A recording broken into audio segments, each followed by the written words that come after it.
A pleasure to meet y'all at last, and welcome back to Nerf Secrets Revealed Aftersought Part 2. So, for this particular instance in this series, what we're going to do here is another quick overview of a certain blaster that I currently own in the collection.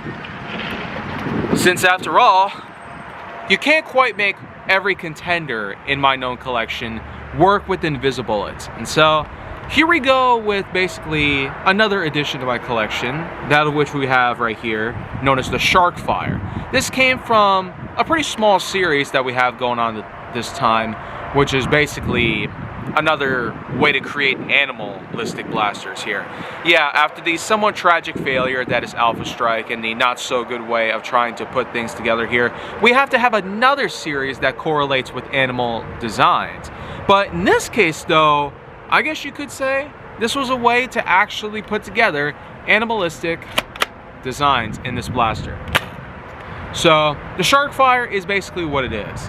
This is a blaster that is, well, priming rod related to actuate the priming mechanism, and the firing mechanism itself is a simple trigger pull. Yeah, that last start didn't do too well.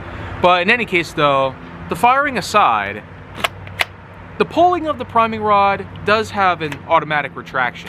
Kind of similar to that of other blasters like the Ultra 4 or even some top slide blasters, which can automatically retract on their own. But apart from that, I don't find anything that special about a blaster like this. It just almost seems like animals and blasters from Nerf just don't quite seem like the ideal way to create a more unique aesthetic.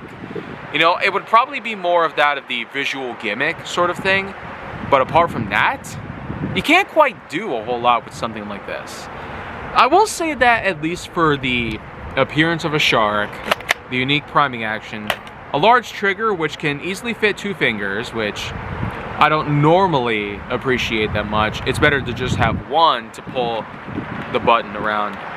Squeezing the trigger shouldn't really need 2 fingers, unless you're probably not that strong. In any which case, it doesn't even require that much force anyways, so it's just not very intuitive. But of course I do like the honeycomb geometric, well, this kind of texture here. I do get some vibes out of different blasters here, this kind of honeycomb pattern that they put on here. The color scheme is also pretty decent for what it is. You got 2 types of blue, some orange, a somewhat darker orange than the normal neon orange that you'd find in most blasters. Case in point, we have the Mando, or Mandalorian blaster. You can see how dark the orange is on the Sharkfire compared to the Mando. Of course, this orange does carry on over to some inner bits, which are sort of like the gills. And of course, the trigger and innard of the priming rod are put together.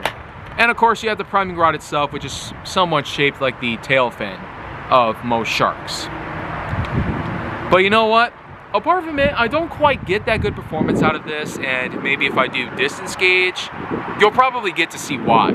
So, apart from carrying 3 darts, they just don't have any dart storage for this, and I don't quite see much of a reason to buy this by any means, unless you're really that avid on animals and Nerf. If you're like obsessed with those things and want to combine the two, this might be for you.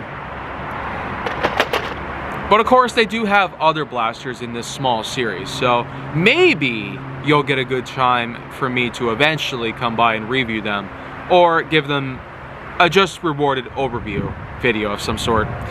But apart from that, I will only give this maybe a 5.5 out of 10.1 based on how it is overall.